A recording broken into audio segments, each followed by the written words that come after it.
Welcome, viewers, to Breaking Diaspora Barriers.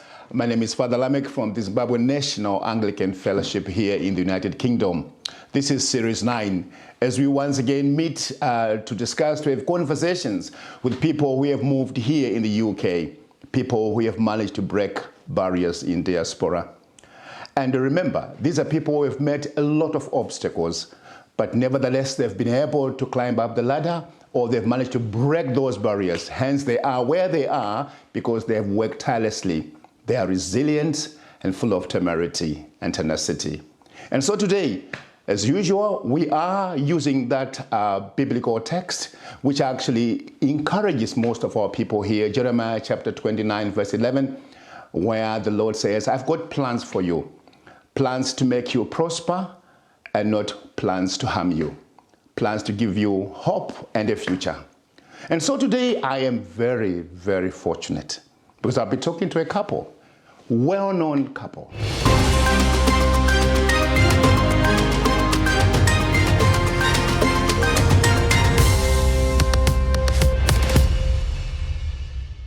And on my right here, I've got Mrs. Matsveru.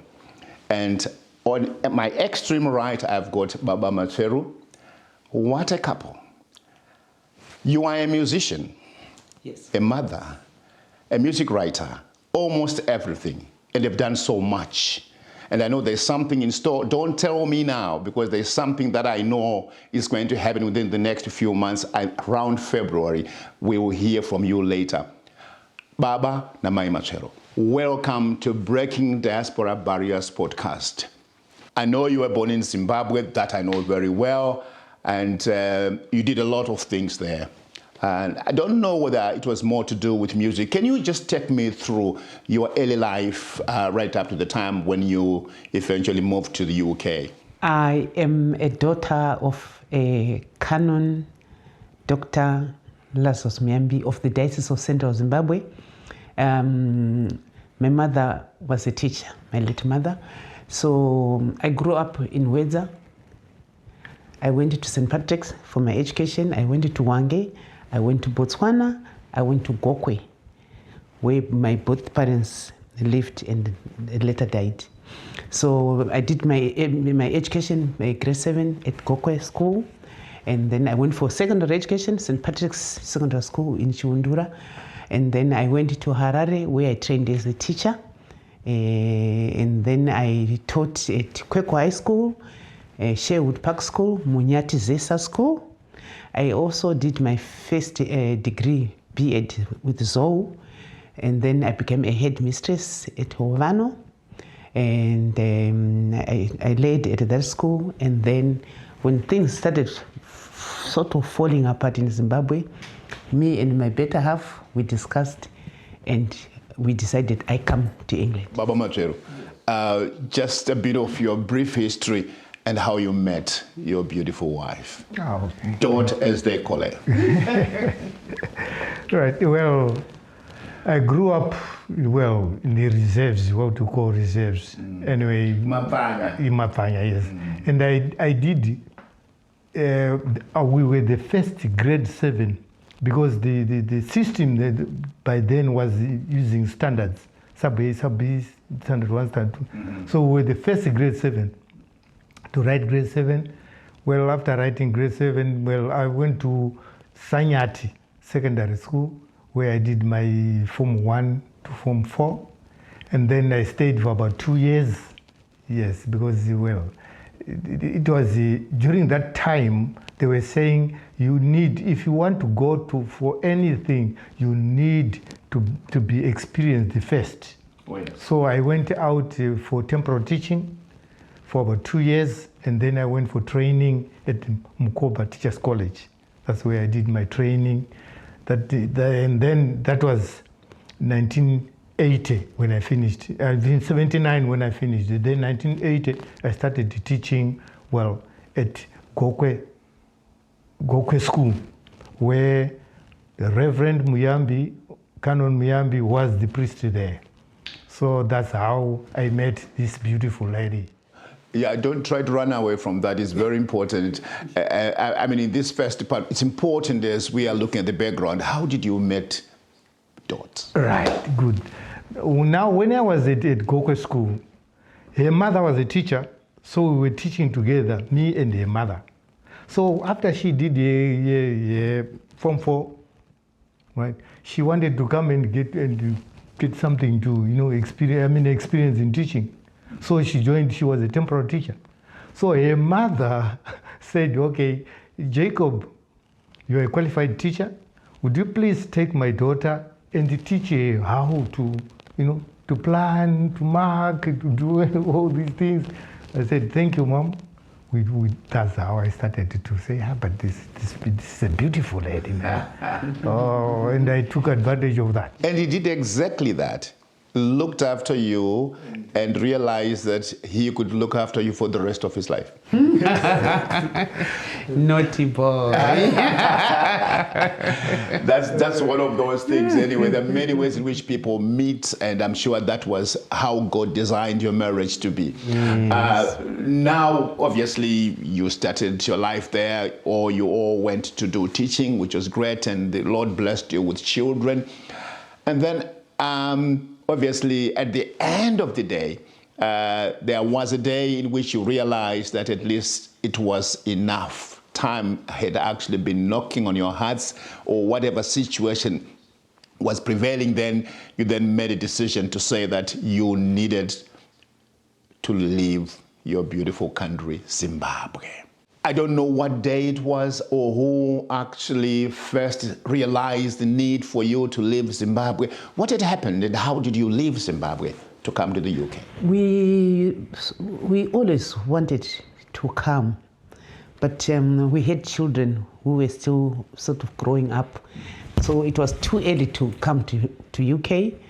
But when they were at a manageable age, we decided I come to UK. And he remained with the children. So why? Because economically the country was going down. The education system, there were always strikes. The medication also, there were problems. So we felt, well, we are drowning. The country is drowning. Our children needed their education. So I came over to see what's going on and what's up here. Yes, yes, to explore, yes. So when I came here, I found that it was a green pasture. So I did all the paperwork which I needed for my visa, and I worked, and I sent money for them to prepare, have their passports, and then we applied for their visas, and then they came over. This program is about breaking diaspora barriers. It is a Christian podcast. And for you to be able to make that move, to come into this country, it's like when you were explaining, it sounds so easy that you came here and everything was okay. What was your first obstacle when you arrived in this country? Yes, when I came into this country, I came as a teacher, but I needed to have a working visa. So by those days, that was 2002 when I came here, it was not easy. I needed money to pay a lawyer to deal with my paperwork. So that was a proper hurdle. But however, with God, everything is possible. I just said my prayers, and I knew that, if everyone else is managing, I will go through. So that was the first hurdle that I had to face. And after working for a few months, I raised money to give to the lawyer, and he processed my visa. So you only separated for a few months with your beloved Jacob? No, because I left him teaching at Zesa, it's Munyati Zesa power station. So he was living in a company house.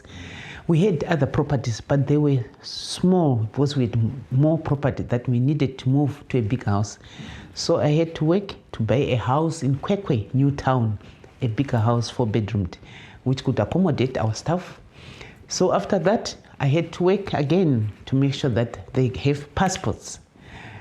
While I was working, I left 3 children. Our first child, Tatiana, had come 2001. So these other 3 were all in boarding schools. So I had to be sending school fees. I had to be sending money for his welfare. I had to look after myself here. So it took me I came 2002 September, 2003, 2004, 2 full years. I was working to make sure that I put everything in place. They move to our new house. The children continue with their education, and then they got their visas, and then my husband Jacob came with the children to UK. Jacob, when we look at you two, you are role models because you have been married for how many years now? 43 years. 43 years. And the whole purpose of this podcast is also to educate other people from a Christian perspective what the importance of looking after Christian marriage. And you have done that. So when you were left in Zimbabwe alone, what was going on in your mind? There was a lot, but one thing that I put forward was I trusted her. Okay. That she's honest, she won't cheat, and I also said, well, then I should not cheat. That was the thing. And then there are other things which she could, I mean, like when she sent money, it was far, far more than what I was earning. So that I thought, well, this is a good move. I think I should follow her. Because she was able to buy a house. Cash. Just go to the bank and take the money and you pay. I said, no. Let me try to follow her. Again, the challenge that most, and I think it's men, because in many cases, women are the ones who are spearheading this direction of coming to the UK or other countries, but we are talking about the UK here, and that's exactly what happened in your case. Many men find it very difficult to then come and fit in because automatically she knows all the corners by the time you arrive. She knows what's in the fridge, she knows which bus to get, she knows the kind of jobs you can get, and she's almost telling you what to do in order for you to settle. How did you find that when you finally came here and obviously she was telling you what to do? In a loving manner, but for us as men, you know what I mean. It's not easy. You know, when you look at a letter, it's written Mr. and Mrs. It's never Mrs. and Mr. meaning the man should be the leader. In fact, even in the Bible, the men are supposed to be leaders. But there are situations like in our situation. I said, well, yes, she's doing what a man should be able to do, what a man should be doing. Therefore, give her a chance. It doesn't change, sorry, my dear. It doesn't change the sex, does it? No, it doesn't. No, you always remain a man. Yes, although the work. So I said, please take over and go on as long as we are together, as long as we are honest to each other, right from beginning, let's carry on. In Zimbabwe, obviously, he was the Mr. and then you are Mrs. according to what he's saying, which is great anyway. I never thought about that, Mr. and Mrs., Mrs. and Mr. No, anyway, but you are in charge now in the UK. I understand his position. How did you feel taking that responsibility? It made me proud.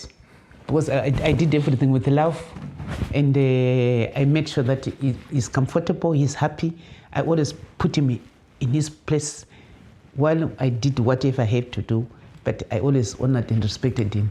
So I felt happy that he humbled himself, and he said, my dear, you take the lead. Many marriages have broken down in this country, and yours, after 43 years, you said? Yes. Yeah, is still there.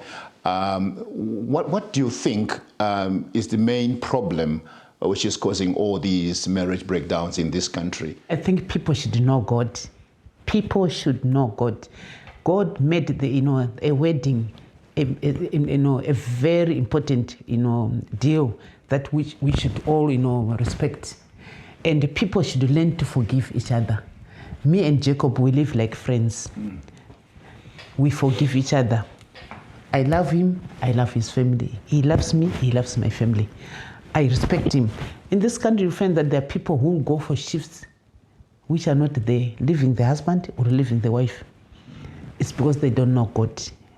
When you know God, things just go, amicably, peacefully.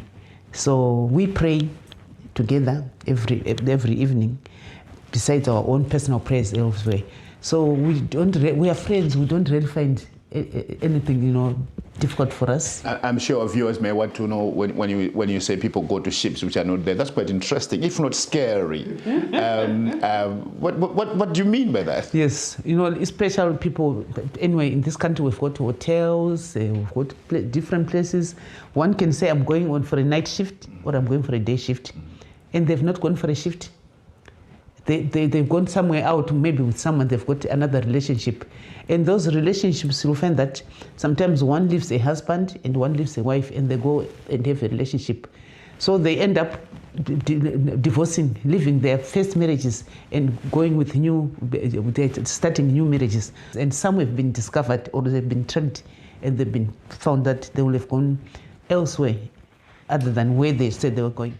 Now you are here and living together as a couple, but there are also challenges in terms of work, the accent, getting job. You were a teacher.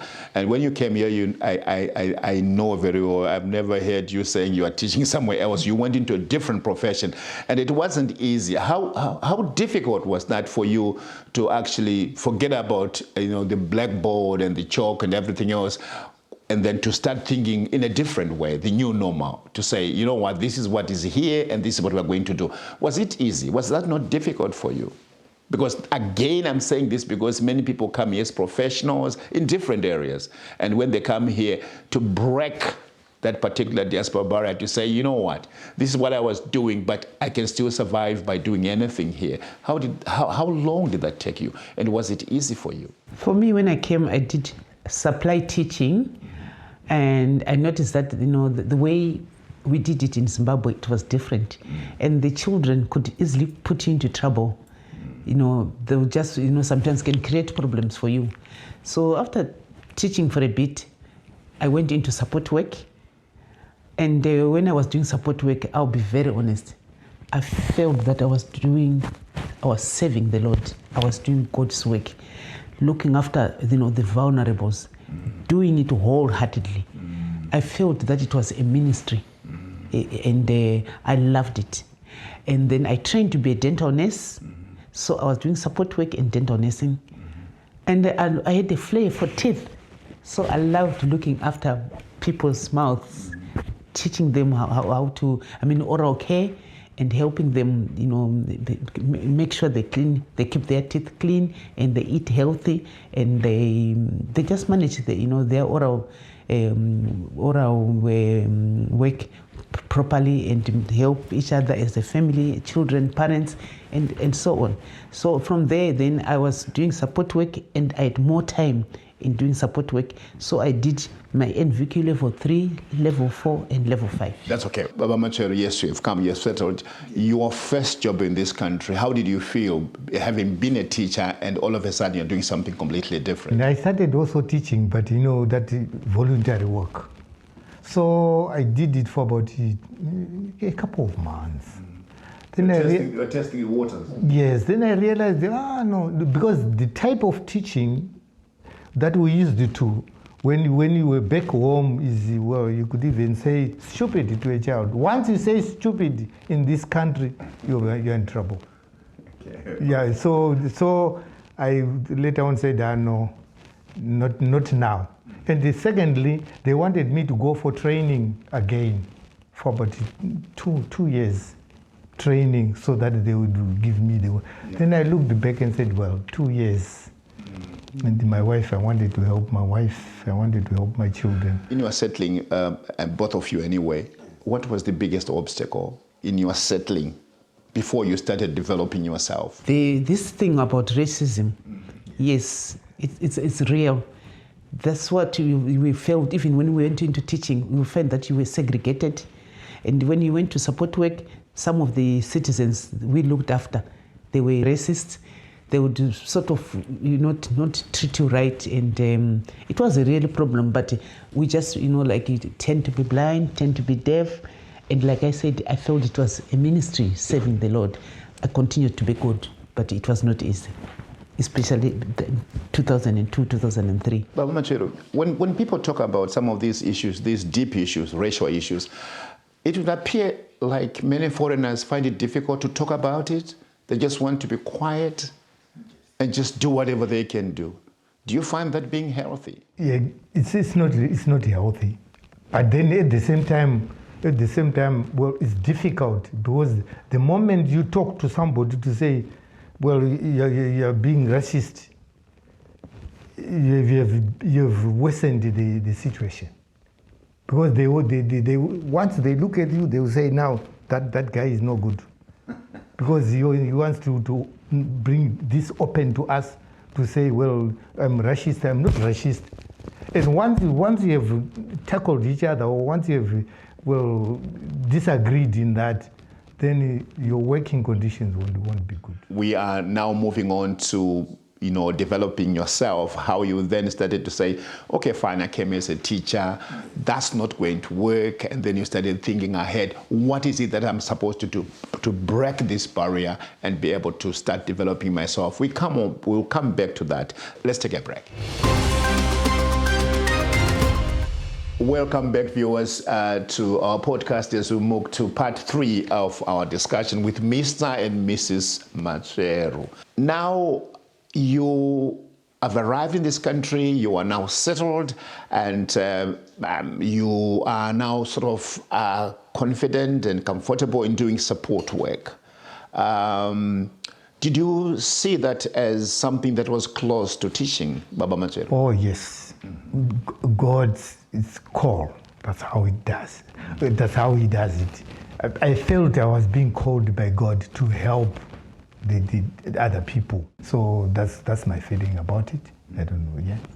So in other words, you see it as a calling. It's not about money. It's about how you feel inwardly, because you're looking after vulnerable people. And it's very important to note that vulnerable people, sometimes some of them don't speak.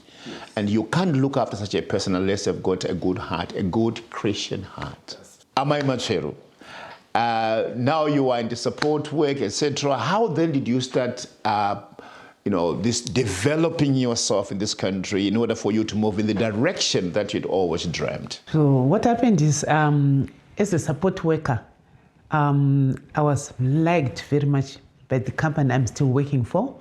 So because I'd done NVQ level 5, which enables you to be a manager. So I was a senior carer, supervisor, manager, and then I ended up a quality assurance manager. In this job, because already I was a teacher, so as a quality assurance manager, I train, I induct, I supervise, I spot check, I help staff. So I teach, I impart knowledge and skills into staff. So in a way, I'm still a teacher.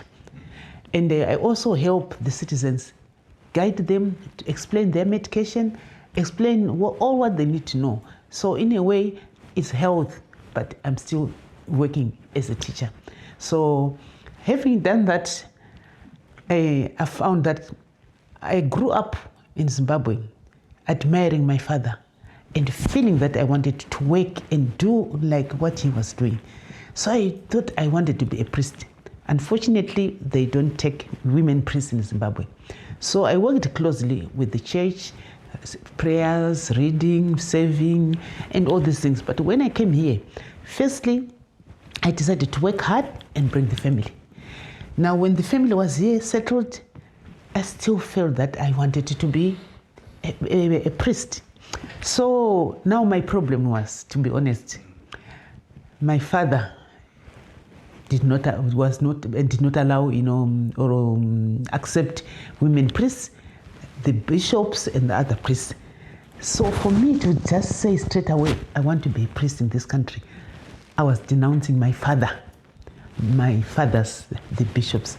So that made me a bit, sit back, trying to find out how I would go about this, because they would say, you going to England and you denounce your father.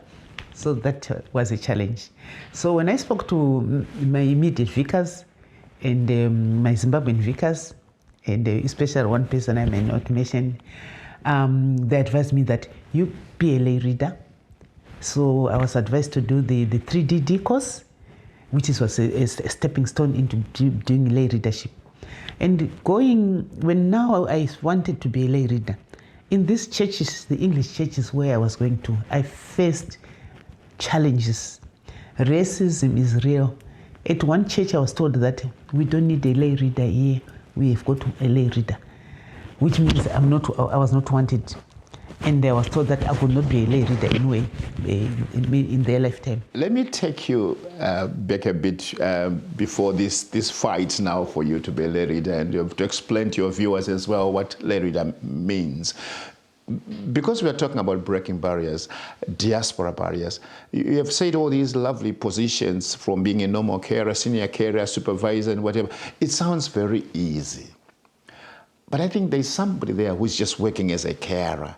And they also want to break these barriers, because once you are there, you feel good, isn't it? Yes. So what word of advice can you give to some people who are working as carers and thinking this is it, that's the end of it? What motivated you to do that, and how did you feel in the end? Something that someone who's listening now may actually say, I think I can do it. Because many people don't know, they just think whatever work they're doing as a carer, they will just die as a carer. But you seem to have worked very hard to find yourself at the top, being a manager. People from Zimbabwe are clever, they're intelligent. And I like that. yes, and they're hardworking. When you come into this country, we don't have those financial difficulties, a lot of problems that will deter you from trying to, enhance or your ambitions. The sky is the limit. I used to do online studies, getting certificates, channeling them to my managers, and you need to be brave. You need to be firm. You need to make sure that I can do it. They will say, for NVQ level 4, we are taking these ones. And I would go and say, don't I qualify? I've got this education and I've been doing this. And they'll feel that they've been challenged. So at times, wherever you're working, don't just be a yes person. No. You need to ask. You need to challenge. You need to pinpoint certain things in a polite way, and they'll get to know that this person, we have to watch it. So that's all I use just to climb my ladder. I would encourage everyone that the sky is the limit. You can go into nursing, into social work, you can go into whatever you want to do. Don't sit back and think, that's enough. No, never be content. As long as you have the marbles, the chance, the time, go ahead, ask. Baba Matsveru, one of the things I know very well, especially if you're doing all these courses, including even doing a nursing, etc., you need a supporting husband. She wouldn't have done all that without you. So when she was doing all this course, how did you feel? And again, I'm still looking at it from the point of men who will probably look at women and say, oh, she's getting higher and higher, and they begin to feel as if they are, drifting away from their responsibility. How did you support her, and how did you feel about her as she continued to climb up the ladder? I knew when she climbs up the ladder, she doesn't climb on her own. We are together going up. So I would prepare everything. I would start from the simplest thing. Even a cup of tea. Yes. She would get everything. When she comes back from work and I'm at home, I'll make sure, okay, this is 5 o'clock. She's about to be home now. So I'll prepare everything, food. As soon as she comes, everything will be warm. And I give her. That's good. She eats. Not only giving her, after giving her, I wash the plates and everything. I say, don't sit down. I wash and do everything. That's true. Even in her studies, where I was able, she would consult me. We get together. Yes, I would advise her this way, you do it like that, this way, no. That's why I can't. Where I couldn't, I would tell her, no, this one I can't. You better do something or Google or whatever. Yes, that's true. So that's how I felt about it. Very helpful. Yeah. You mentioned it earlier on that the moment you arrived in this country, you realized tables have turned. And I think there is an opportunity for my wife, to go further or to climb up the ladder. And you said your responsibility then was to support her. What do you want to tell viewers, men in particular, who struggle with that, because sometimes unless you hear someone speaking the way you're doing, you always want to think, should I be seen doing those chores that I used to do in Zimbabwe? But you're almost telling me you do everything. Right. Let me be very honest with us men or with men. Whenever you are together and you see there's a chance that your wife or your partner is getting something better, support her as much as you can. The problem with us men is that we want to take ourselves as the leaders. And yet, no, the woman is not a leader.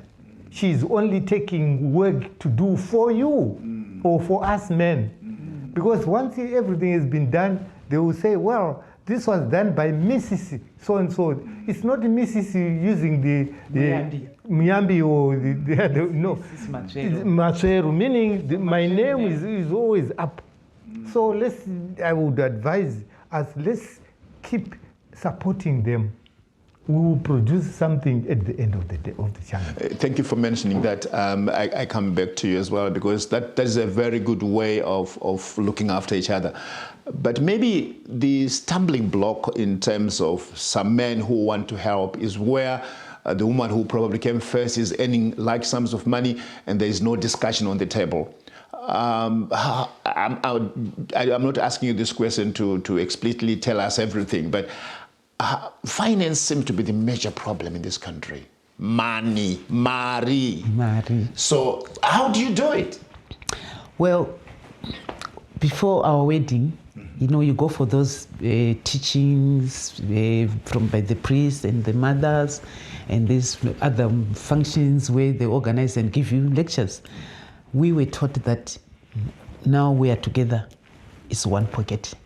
It's not his money, it's not my money, it's our money. So ever since from Zimbabwe into UK, we just imported that to us, to UK. It's our money. And we don't have issues. We have nothing to worry, because whatever we do, it's Mr. Matsveru, Mr. and Mrs. Matsveru. So he's not dodgy, and I think people who want to say it's my money, they want to do private things. With us, we play our cards on the table. If his mother is not well, let's do something. Someone has died, let's do it. It's my side. Actually, he just, I think maybe he read my mind or my heart. He just allows me to take the lead. This is what has happened. Before he even thinks about it, or before he even hears about it, I'll say, someone is ill at home. Your sister, something has happened. I've sent money already because you were at work. You were not answering the phone, but I will have done it already. So in terms of money, it's one pocket, and he can do whatever he can do before telling me because I'm at work or something. But otherwise, if you're at home, we discuss and we plan in advance. Baba Matsveru, when you were in Zimbabwe, there is social life. And I mean real social life. If it's weekend or Friday, what's a Friday? Means you've got a weekend ahead of you. In this country, Akula, there is nothing like that. How have you been able to navigate? How do you socialize here in this country? Well, I talked to my wife, right? Today we want to go to somewhere, we want to go to Goch. We want to go for Goch. If she wants to come with me or she's not busy, that's fine. If she's doing her studies and I'm free, I can say, okay, I'll see you when I come back. And I go out and, when I come back, I've spent so much on this, so that there's transparency. Yes, that's what. And Mrs. Matsveru Mamoyo, how do you spend your time socially? Yes, I've got friends from work. I've got friends from church. So sometimes we can say, let's go out for a drink or for a meal. We go out for a meal. We also have got different social functions, birthday functions, and sometimes baby shower or baby welcome, or it may be a church gathering where we say as Mother's Union, let's go out for a meal together, and we go. So it depends really, and we have got sometimes Manyorike comes here. There's a music show. Windidi is there. There's nothing wrong in just getting to some of these singers like Mtukudzi. I loved Mtukudzi. I used to go for music shows and enjoy myself and go back home in time, or we go together. Yeah, mostly we would go together or we'll go with friends. But there's one thing that I've discovered, this is great, but there's one thing I've discovered, that the moment people arrive here, when we are back home, you'd select the type of artists, you know.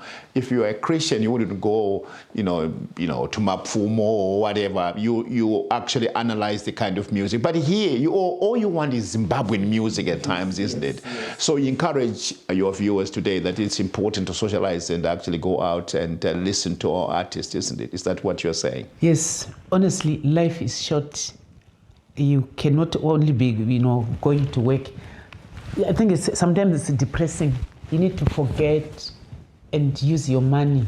Money. You must not look after money. Money must look after you. Spend the money on you, on things that excite you, things that you enjoy, and treats. Just create things that you feel that sometimes you go to Safari Kid Minister Park, would go there and just watch animals and spend the day there. There are rides. You just sit in the park, see other people walking and how they are enjoying themselves. And you just have a good day and go back home. Mamoyo, you're running away from something that I felt you were going to tell us. I've seen you on social media. You go to many places on holiday together with Jacob. What's the importance of this so that you can help some other viewers? That's very true. I think you're just about to complete the global world now. Yes, like I said, money should look after you. I told myself that you hear people saying I went to South Africa, people in this country, the English people, and I asked myself, I know Zimbabwe, and I only know UK. But fortunately with me, when I was in Zimbabwe, I'd been to Zambia, Mozambique, Botswana, South Africa. So here, with my husband, we make sure we have like 10 days. We've been to Israel, that was a Christian journey. We've been to Turkey, that was a Christian journey.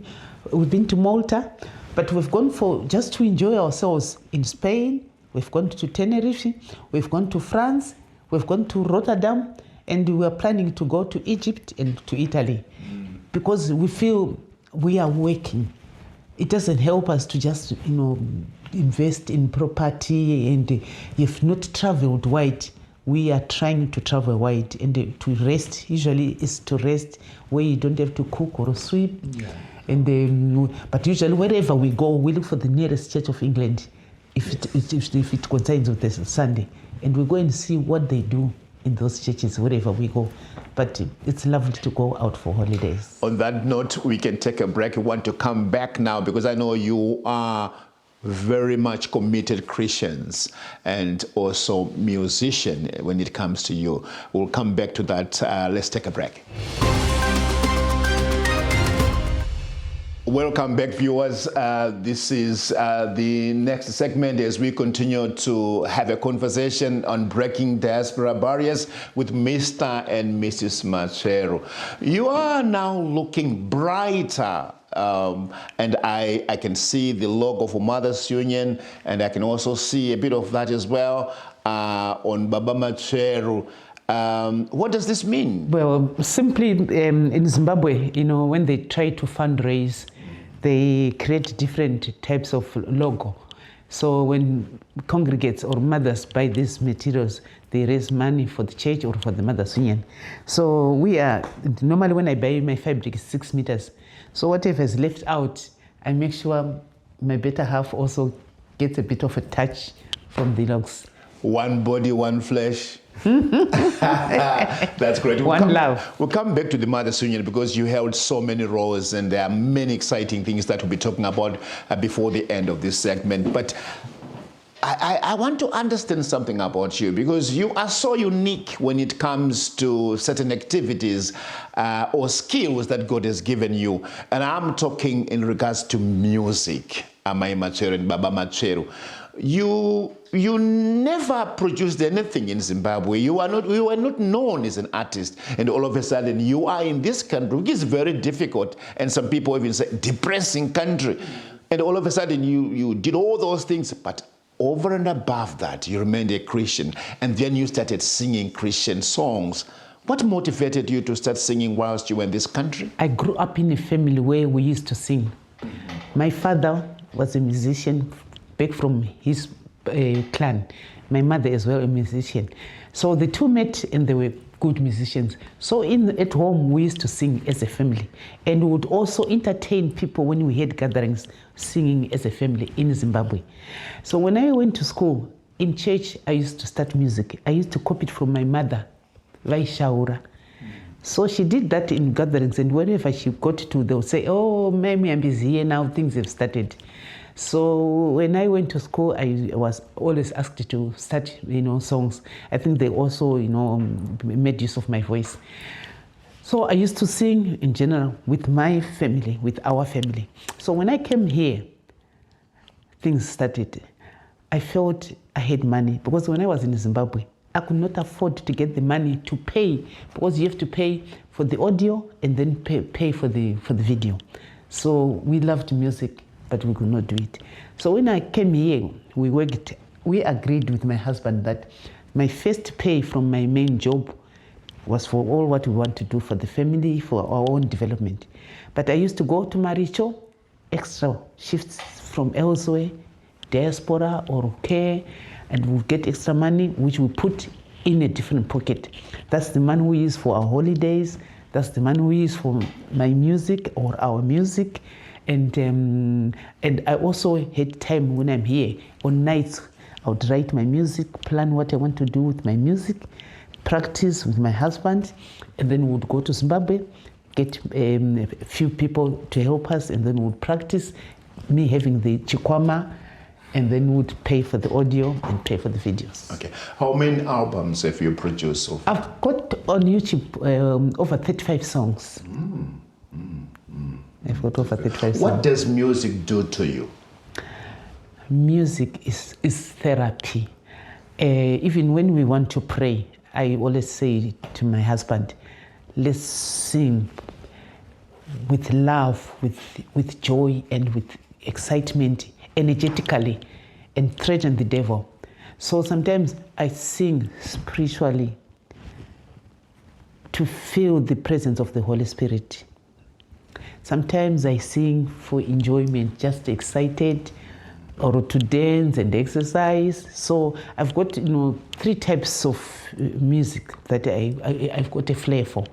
So when I'm worried, maybe there's a funeral, there's an illness, when we sing, we feel something, we feel comforted before we even pray.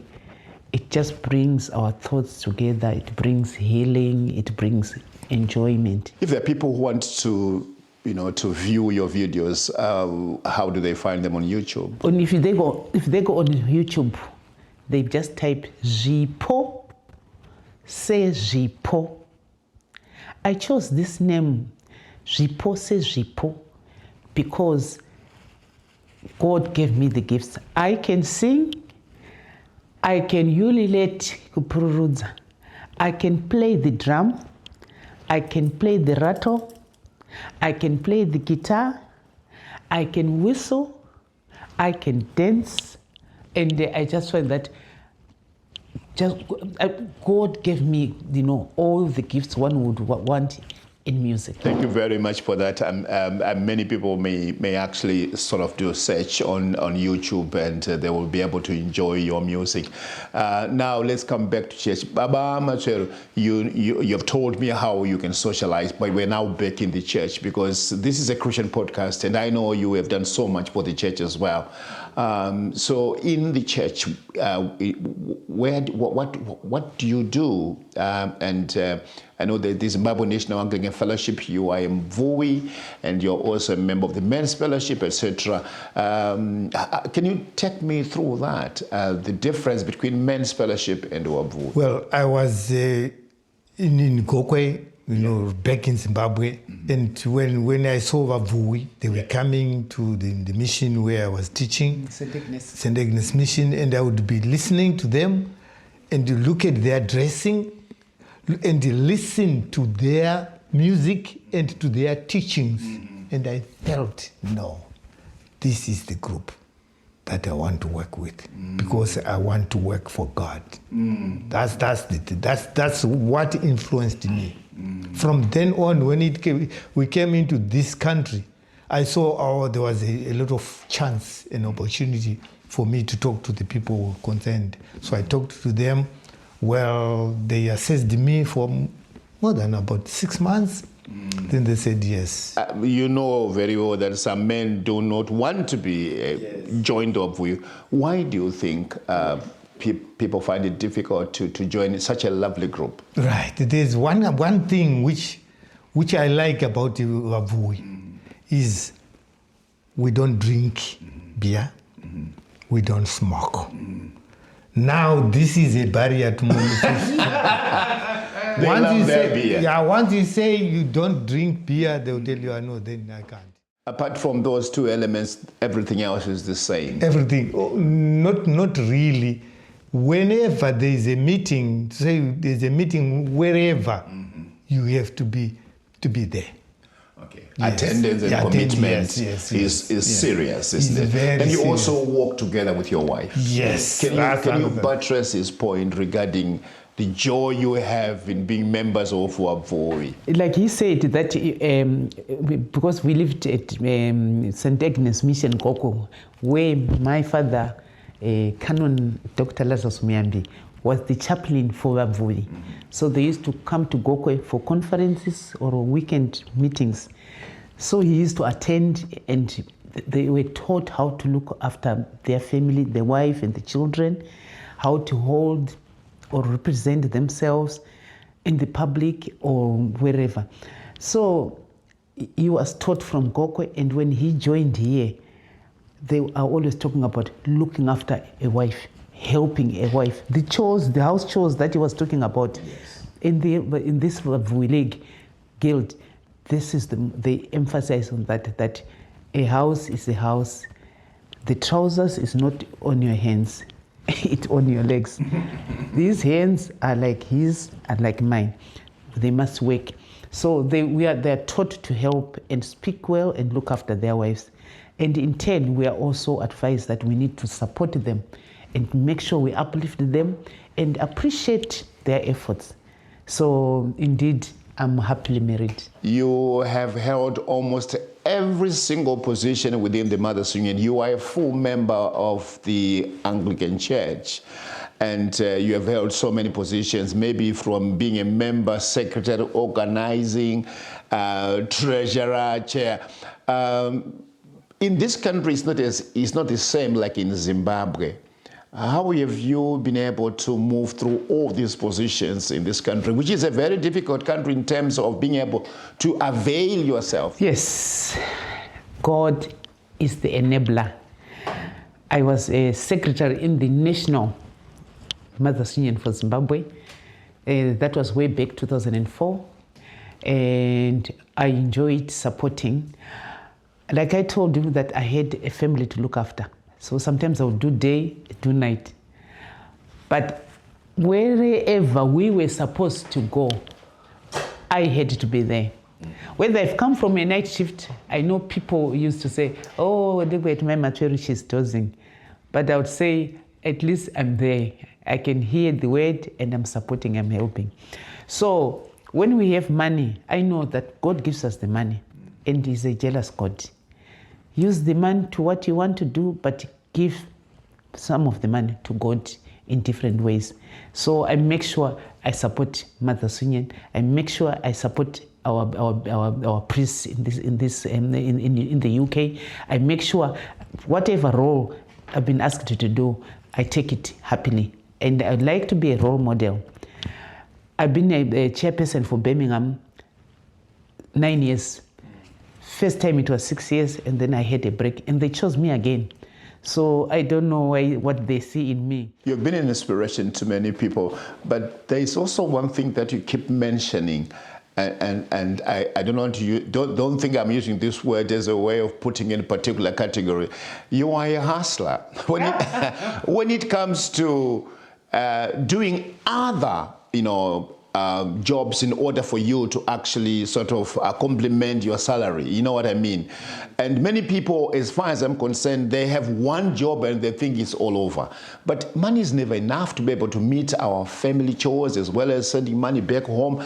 And can you encourage some viewers as well? Because some people are just content with one salary and they think that's the end of it. And yet they can still do something extra. As most of you may know that my parents have got or had projects. My father was awarded a PhD degree, honorary degree in law for his projects, orphans, a community of nuns, a preschool, primary school, boarding, secondary school, a clinic, a healing department.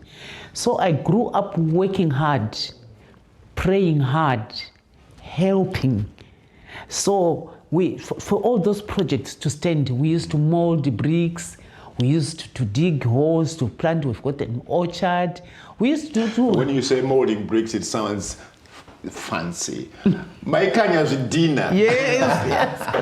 Yes. Neforoma. Yes. Wheelbarrow. Yeah. Yes. And running with wheelbarrow. Yes. Yeah. And honestly, our parents made us women who are like men, and my brothers. We are all, a strong breed in terms of work. So when I came here, work was nothing. Going for care work, going for whatever you do in this country, to me, it was just a walk in the park. No problem. I can do a day, I can do a night, because I was used to helping. Go to the orphans, help the carers there, looking after the residential, the ill people. So it was something that was implanted in me. So I just found it easy to do it. So, and when I work, also, when I got to Gatwick Airport, when I came into this country, because I wanted to be allowed to get a visa to come in, I said, God, if I enter UK, your priests and the orphans in Zimbabwe, they're all going to sit pretty, because I'll support and help them. So I've tried to fulfill my promise. Yes, you cannot lie to God. So I work, and I said we've got an extra pocket. That extra pocket also helps, the charities, the poor, the priests in Zimbabwe. Now we are back to this point whereby you had started talking about your journey, your fight against all these other barriers, whether racism, etc. When you wanted to be a priest, and then finally you ended up getting advice to become a lay reader, but it was not easy. It was not a walk in the park. Can you take us through the difficulties you encountered to then? I understand now that you eventually managed to start training. And please take us through and tell us where you are now, so that maybe at the end of this podcast we can celebrate. It's been a long walk and not easy. I think for me now to have completed training as a lay reader, it has taken me about 8 years. Firstly, where I was, I wanted to be a lay reader, but when I was about to start, the priest who was there had to go to another country. He left the country. So there was no incumbent, so I couldn't carry on. So I had to wait for a new incumbent. So when a new priest comes, they have to know you, maybe for another year or two. And then I put myself forward that I wanted to be a lay reader. And then there was all these issues that, we've got enough lay readers here. We don't need a lay reader. But they would use me to, prayers of intercession prayers, reading, laying the altar. Sometimes they would ask me to help with preaching. Maybe, let's say they want to know a bit about Zimbabwe. The priest will be asking me, it's a sermon, but then they will be asking me to say things, asking me and answer things. So they found myself very useful. Because when my father taught me not to be a backbencher, so I used to sing in the choir, I was in the PCC, I did all what they asked me to do in the prayer ministry. I just did anything that they wanted me to do. So it was still not easy. So when I moved from my first church in Rednau, I went to St. Lawrence, which is the Northfield, where we had bought a house. And while I was there, I went to this church where I needed also to be known and market myself. And then when it was time, I said again, I wanted to be a lay reader. And it was hard. There were a lot of accusations. I know there was another time when we went to Zimbabwe, Jacob's passport had been soiled. And so at the airport, they said he cannot travel, and he remained. And when I came, I mentioned that, oh, this is what has happened. And so he'll be here, I'm not sure when. So some of the congregants, well-wishers, they helped me with money, and they were also sourced money. And then I sent to Zimbabwe. And then, you can apply a passport in 3 days, and we applied for a passport in 3 days, and you got a ticket, and you came. And they went about saying, oh, look, this person, this was not true. And I showed a few people the passport, the old one, and the new passport, that, no, it's true.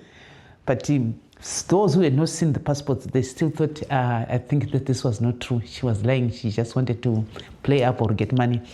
But however, I just prayed about it, that God, you are God. If you are calling me, things will happen. So I kept on, fighting about this. But I had my Zimbabwean priest I met when I came here, and I kept talking to him about my problems, and he kept on advising me that now what is happening, where are you? I would tell them that this is the situation.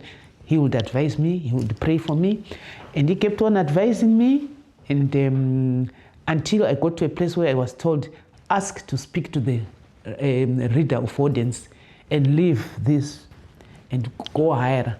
And so I asked to speak to a higher position, a person. So when I did that, I was praying, the priest was praying for me, and then I had to meet this lay reader, reader of audience. And I showed everything, all the talks and what has been going on, where I am and what's going on. And she really was disturbed. And she said, I think I will have to move you from where you are churching and go to another place. And she asked me, where would you like to go? And so I chose a church where I felt I was welcome. And the priest who was there, we had met him before as St. George's helping us. So I went to this church, and the priest knew me already. And he said, and he knew the problems as well, because he was the other priest. He's an English priest, but I had my priest from Zimbabwe who was always helping me. So, and then things started working, and where I'd been taken away from, that made them feel bad, that they've been exposed, that why would you treat someone like this for all these years? Because I just given up, and I said, well, God, it's up to you. I'll just continue to work, do whatever they want me to do. But when I went to this new church, it didn't take time. Papers started being processed, and I was recommended, and I went for the selection, and where I went to train all my trainers, they had a bit of background of what I'd gone through, the way I'd suffered, the way I'd faced racism in 2 different places. So they were very careful and gentle with me, and I got enough love. Baba, hello. How did you support your loving wife during such a difficult time? First thing was a prayer. Yes, I would pray to God to say he, and for anything that she said she wanted, I would do clearly or visibly go and do. Yes, so that she would leave all the problems in the family. She would leave them to me, so that she would go straight on to that. Because we calculated and said, right, this can take only 2 years, and then we come back to where we were. So that's how I tried to help her. So this is a course that was meant to last for 2 years, but it took you 8 years. 8 years. To be where you are now. But what people may not understand, that this is a calling, it's not a job. Yes. And I think it's important for viewers to understand what lay leadership is all about. It's a position which is slightly below that of a priest. If it's in our country, in Zimbabwe, it's known as a subdeacon. Here, the lay readers, they actually have to do a foundation degree, etc., etc. A position slightly lower than that of a priest. From a lay reader, you can then be, if you go for further training, you can actually be ordained to become a priest. So, people may not understand that when the lion roars, the only natural thing you can do is to run away. And when God calls you, the only thing you can do is to proclaim. Amos 3 verse 8. That's exactly what you were actually fighting for. Now I know, my Matsveru, we can now, I'm sure with your permission, you can now tell your viewers that indeed you are now going to be licensed. Can you tell them when this is going to happen? This is now good news to you, because you have now been able to listen to what God was telling you and have managed to achieve that goal. Isaiah 6 verse 8, he was called and he said, here I am, send me, Lord. I long ago said, here I am, God, send me. But at God's time, I managed to be selected and to train. So it was not easy. I am a BBC born before the computers. Doing my assignments, my work on the computers, it was a challenge. I would ask my husband to help me. I would ask my children. I would phone my priests, those who have been standing with me, to also help me or answer some questions. And I would Google, I would read books. It was both easy and hard, but I enjoyed it because it was about God. Now I've passed, so I'll be officially licensed on the 7th of February, 2026. Congratulations! This is good news. And before we conclude, people may wonder. Yes, you're married for 43 years. You've got children. How many children do you have, and where are they? We have got 4 children. They are all in this country. They all have got a degree or 2. But we've got 2 sons and a daughter and a son. Our only daughter, Reverend Tarilo, ni Matsveru, but now Mrs. Mkoja, is a reverend in this country of Church of England in Birmingham, where she's doing very well, and we are so proud of her. And like what I also want to say one thing. I said my fathers in Zimbabwe, they didn't want women priests. But our daughter Tariro, when she wanted to be a priest, she told us, and then I said, you should also tell your grandfather, Sekuru. So we left them, the 2 of them, for her to break the news, because we suspected that this was going to be a bombshell. But to our surprise, when Tariro told her grandfather that she had decided to be a priest, she has had this calling for a long time, my father just said, is that so? Is that what you have decided to do? I give you a blessing. We were surprised and was happy. He was happy that Tariro had decided to be a priest. And he prayed for him and he blessed him and he went to do his training. When she had finished, she went to Zimbabwe and with a caller and she said, I'm here, Sekuru. I'm now a reverend. And my father congratulated her, and my father blessed and prayed for her. And I just felt things were just better for me. She is a forerunner to that ministry, and I'm sure you are also following her footsteps. Who knows, maybe in the next 2-3 years, we may be talking about Reverend Matsveru here, which is good news. Do you have one thing now, one thing that's in your heart that you may want to share with your viewers? Just one thing that's burning in you, an advice to your viewers. Whether you're a Christian or you're not a Christian, I would openly say we are Christians and we believe in praying. God has fought for us. Our coming here was like a miracle. Me getting my paper, my visa, it was like a miracle. Having our children coming here, it was like a miracle. all of them going into their education, it's like a miracle. Children in this country are a problem. They go for drugs, they go for all sorts of, very bad traits. But in prayer, when you go on your knees, God answers you. When you talk to the priests, God answers you. Share your problems with spiritual people. Keep on fighting. Hard times never kill. As long as you are in the eyes of God, it will all work. There are normally temporal setbacks that bring you back and make you unhappy, disheartened. But Romans chapter 8, 35 to 39 says, what can separate us from the love of God? Nothing and nothing. Let's soldier on, endure, persevere in the narrow road. We'll get there. On that wonderful note and piece of advice to our viewers, let me take this opportunity to thank Mr. and Mrs. Matsveru. Thank you so much, my Matsveru, for coming. And thank you, Baba Matsveru, for coming. Mamoyo, it has been a pleasure talking to you. Can you continue to break those barriers? Because you have got so much to share to many people and to our viewers. Please continue to subscribe and share all those lovely videos with other people so that everyone gets to understand. This is a Christian podcast, and the whole idea is to educate other people. Let someone know that you know something. And if you feel that you also want to be part of this podcast and you want to have a conversation with us, please get in touch with the Zinafe chair or get in touch with myself, and then we'll be able to find a suitable date. We may even come to your house within your place of comfort, and we can have a conversation.